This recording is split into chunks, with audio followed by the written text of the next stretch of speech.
everyone, and welcome to Lake Oswego United Church of Christ.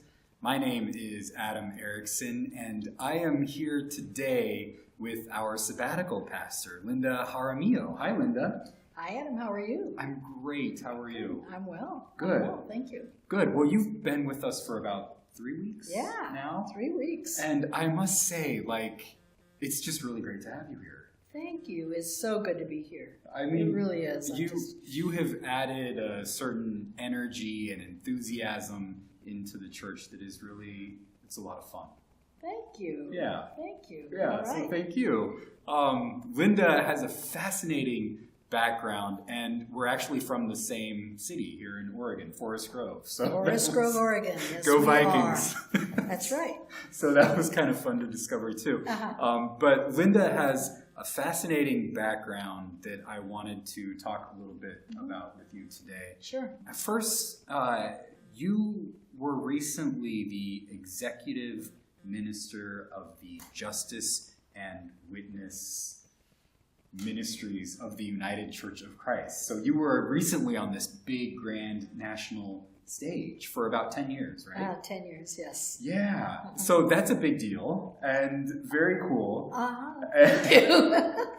And now you're here with us. So this is part of the things that's really exciting for me about this. But first, I kind of want to ask, how did you get interested in ministry in the first place? Well, actually, I wasn't so much interested as called, get nudged, and pushed and pulled and all those kinds of things. I've been part of the United Church of Christ for 40 years almost. And throughout that time at Forest Grove United Church of Christ, that's where I joined the UCC. I got involved in lay ministry. I was involved in all kinds of different things at our local congregation. And then got connected to wider church stuff like the conference, and to some regional work that was being done in ministries in the Western region, Hispanic ministries. Then got connected to boards of directors. And so I was basically engaged in lay ministry in the church forever. Had no intention of going to seminary, no intention of getting ordained, none of those things. Until, the community does that to you. They say, you really should consider ministry. I think part of it is for us to recognize when somebody might be a person, because I certainly didn't think so. Yeah. So after all those years, it was in 1999, I believe, that I was talking to a friend, and like I say, people in the church had told me. And finally I was talking with a friend, and she's not in the UCC. And we were just chatting, and she said, so what are you going to do with the rest of your life? I'd been working in Portland and doing all kinds of different kinds of things. And I said, I don't know. I said, this seminary thing has me sort of curious. And at that point, the Northwest House of Theological Studies was operating, which was a program, sort of a field program of 2 and 3 other seminaries in the country. And it was in Salem, convenient, weekends, that kind of thing. So finally I said to her, I don't know, this seminary thing maybe. So finally one year in January, it was actually 2001, she said to me, so are you going to do it? And I said, what's that? She goes, go to seminary. And I said, I don't know. And she's said, nudging you, Linda. She was nudging. And she said, maybe you should just do it or stop talking about it. Yeah. And so I said, okay, I'll make you a deal. I'll go to class. Put up or shut up. Yeah, sort of like that. I like it. So I said, okay, I'll go to class. Contacted the school and found out what you had to do to go to class. And so I'll go to class. So I started class the week before 9/11. Yeah. Powerful, powerful shift in our culture, as you all know. And so that's when I started going to weekend classes in Salem. And I still kept my job. I was with the health department at the time. And continued, and all the folk who had been pushing me and pulling me all along the way in the UCC were just very encouraging, very encouraging. And I just said, well, I'm going to go, but I'm not going to get ordained. And they'd say, okay, well, we'll see. And so, as luck would have it, and Holy Spirit, certainly the nudge of God, said, I think maybe you better finish seminary because, you can't start something you don't finish. And so I'm kind of like that. So I did. I actually went to the Northwest House and then transferred to Pacific School of Religion in California, mostly because it was in the same time zone, and it was an hour away by plane. So I did that and graduated in 2005 with my master's in divinity. And that year, I actually applied for the job in Cleveland, nudged by a friend who said, "You need to check this out." And so I agreed, and then he got very, very ill and was terminal and was, telling me that I needed to keep in the process. And I said, I don't want to move to Cleveland, So I did, and he died in the middle of all of that. And so I actually went to the interview to keep the promise. Yeah. And that was really a transformational time that had a conversation with the search committee, had a really sort of a pull and said, oh my. And so that was in April of that year. And so got called and got elected and got ordained. Yeah. Wow. That year. That's an intense first job for somebody newly ordained. I leapt right over. But the interesting thing is that job particularly did not require ordination. Okay. You did not have to be ordained. But I really felt like I wanted to be ordained, and mostly because of my Catholic upbringing, decided I wanted to be ordained because I could. Nice. Because in the Catholic Church, I would not have been able to do that. So I did, and it was a position that I could be ordained to. So I went there in October and was ordained in November. So this person who encouraged you to apply for it, and you kept your promise to them, this person saw something within you that was geared towards justice and witness, and thought that Linda would be good for this. What is that inside of you that's geared towards justice? Where does that come from? Well, I grew up in a situation in southern Colorado where we were oppressed, and and there was a lot of bias, and being Latina, it was a lot of oppression. And so it became natural.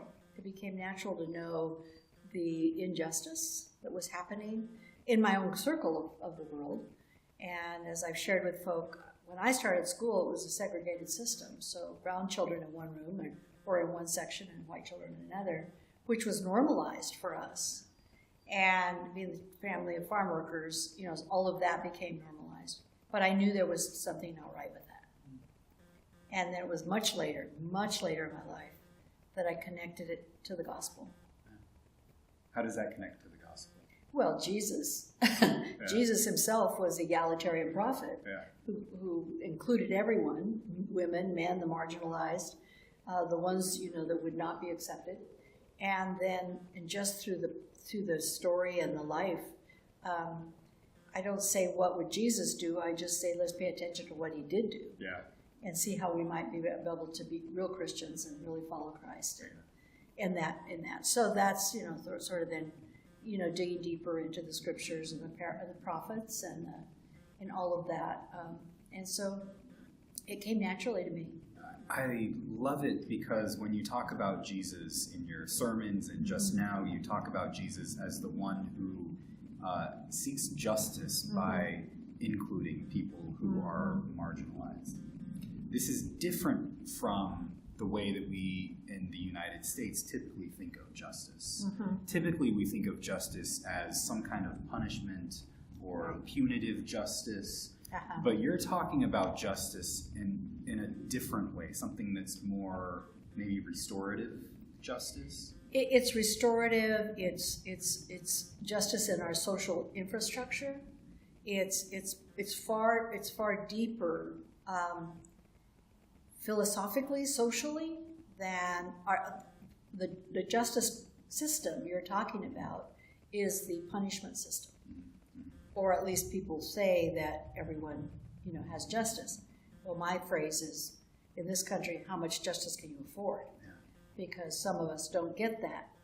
But I think the the ways in which we talk about it within our faith tradition is that it's not about affordability, it's about unconditional love. And it's about God's grace. And we're all recipients of it all. Whether we receive it or not, whether we're able to do it, whether we're able to understand it, we all have your varying ways of expressing it. So for me, it's really around that whole reality that we are, in fact, all made in the image and likeness of God. Every single one of us, not just some of us. Mm-hmm. So if you think about it that way, and then you think about the lineage all the way through, and it's not just in Christianity. I read the written material from Buddhism and from the community of Muslim communities and Jewish communities. We're all thinking the same things. Mm-hmm. But when I decided 20, 30 years ago that I found, it was like a moment of awakening saying, oh, I want to connect this with my faith life. And so my activism in the community, my activism as not in the church, which I was forever, finally had some connection for me. And I'm not to say that other people who are activists, because I believe everyone takes their journey, but for me, that was the connection. That was that moment, that wake-up moment and said, oh, I can ground this because it's ancient. It's my journey, it's our journey, and we can actually share that story with all whom we meet if we have the language, the undergirding, Mm-hmm. and it all just comes down to the learning of God's agape love. So faith in God's agape love is the kind of the energetic principle that guides your work for justice. Yeah. Because when we talk about justice in this restorative way, Yeah. there are so many things in the world that are wrong. Yeah. And it's almost Trouble over, in the world, right? right? Yeah, it's just like, especially at this moment for progressive Christians, it almost feels so overwhelming. Right. Yeah. But the hope that you have is in this faith in God's agape love. Absolutely. Yeah. Absolutely. And I think because it's unconditional, and that to me is like the most awesome thing you could ever have or hope for. And if we're not expected, I don't think, we're human, and our human condition has its limitations. But because of that, we have to rely on the God's Holy Spirit to bring us to a bigger place of understanding what that might be, and in our capacity to love one another in the ways that we were told to. Yeah. So we've talked a lot about the justice part of your work, but you were the executive minister of Yes. justice and witness, right? Yes. So what does, tell us a little bit about witness. The witness part. Yeah. Well, our in fact, in Justice and Witness Ministries, it's one of the ministries of the national setting of the church. And we actually do the social justice work in this country and around the world. That was our job. That was our call and our assignment. And so our mission statement, it can still roll right off my tongue, is to speak and act prophetically through community mobilizing, leadership training, issues education, social policy, and prophetic witness. So the witness part means showing up. Okay. It means showing up. It means being there, holding on, being a part of it, and that's the presence of humanity in the midst of the injustices going on. It does not mean conversion. It does not mean No. you must convert. Because that's like what's ringing in my ears. I haven't got a witness here. Yeah, Yeah, right? yeah. Yeah. That's not it. It's showing up. It's showing up. Yeah. It's showing up and being there and speaking and changing systems, you know. One of the things that Dr. King always said was, it's one thing to speak about the hungry and the homeless, it's another to change the system that got them there in the first place. So that's sort of our role in doing both the compassion and the social change. Do you have hope that those systems can be changed? Well, because I'm a Trinitarian, so that said, I think that the hope is in Jesus for me. And as I've shared with the congregation, I used to be an optimist, thinking, oh, we can do this, we can do that, optimism. But optimism has become the opposite of pessimism, and rather than a sense of positive nature of moving forward. So it's incidental, it's episodic. The difference between that and hope is, as Soren Kierkegaard said, a philosopher said, hope is the passion for the possible. So I got that from the learning of our phrase that we used for a long time that used to say, imagine another world is possible. So we imagined our way to making another world possible. So when you're doing work like that, it's the work is not to be against everything, but what are we for? What would it look like if we actually got it? So when people say, well, what do you really want? Well, be specific about it, you know? Mm-hmm. What do we really want? Well, I want everyone to have a fair wage, you know? And so doing the work around the edges about saying what's wrong with the system, you also have to be willing to name what's needed in the system and what it would look like. Paint the picture of the possible. That's beautiful. I love it. Thank you. Yeah, well, that's awesome. That's, imagination has something. Yeah. And next week is Pentecost, so imagine, imagine the Holy Spirit. Imagine what we might see if we actually opened ourselves to the possibility. Yeah. Well, you are opening us up to more possibilities. Thank you. And I am so grateful for it. So thank you for spending this time with us. You're quite welcome. Sharing Thank your you. story. Oh, I'm just delighted to be here. That was another one of those wonderful moments when I talked with the team, the search team, and Jenny, and I said, I've never pastored a church. If you're all willing to journey with me, I'd love to do that. And they said, we are. And it's wonderful. It's awesome. Well, thank you. Thank you, Adam.